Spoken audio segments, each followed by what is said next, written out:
Shalom అందరికీ. ఈ వారం పరాషా పేరు నిత్సావీం. ద్వితీయోపదేశకాండం 29వ అధ్యాయము 9వ వచనం నుండి 30 అధ్యాయము 20 వచనం వరకు. నిత్సావీం అంటే నిలువబడుట అని అర్థం.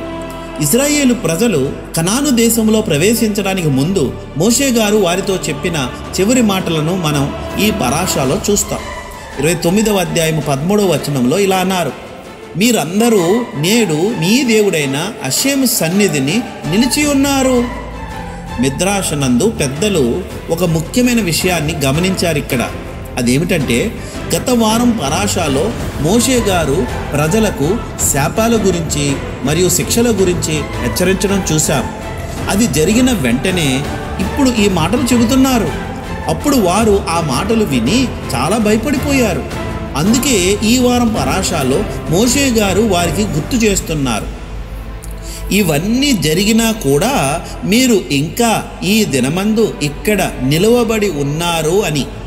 జనముల దేశాలు లేచాయి, పడిపోయాయి, కానీ ఇజ్రాయేలు నిలవబడే ఉంది.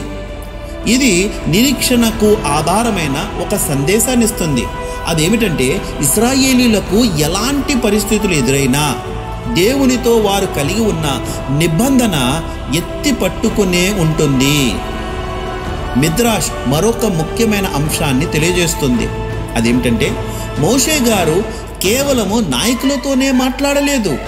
ఆయన పెద్దలతోనూ, అధికారులతోనూ, పిల్లలతోనూ, స్త్రీలతోనూ, ఇంకా చెప్పాలంటే చెట్లు నరికే వారితోనూ, నీళ్లు పోసే వారితోనూ, ఇలా అందరితోనూ వారిని ఉద్దేశించి మాట్లాడారు.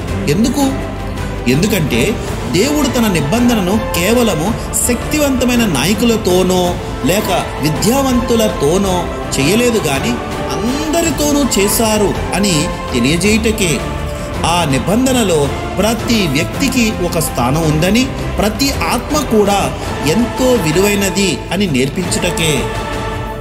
పెద్దలు ఏం వివరిస్తున్నారంటే, ప్రజలందరూ ఎప్పుడైతే ఏక మనస్కులై ఉంటారో అప్పుడు వారిని ఏ శక్తి కూడా ఏమీ చేయలేదు.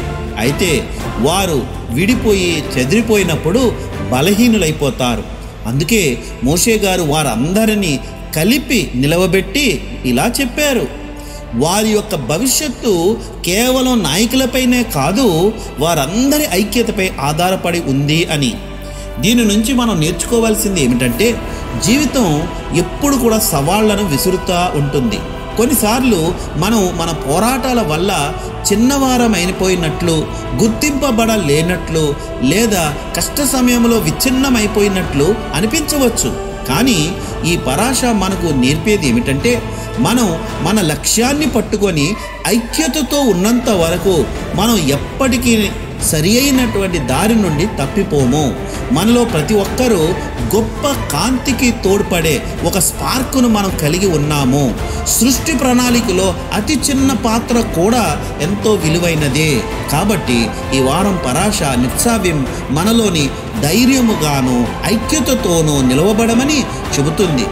గతంలో ఏం జరిగినా మనం లేచి తిరిగి నిలవబడవచ్చు, జీవాన్ని ఎన్నుకోవచ్చు, ఆశీర్వాదాలతో నిండిన భవిష్యత్తును మరలా మనం నిర్మించుకోవచ్చు. Thank you. షలోమ్.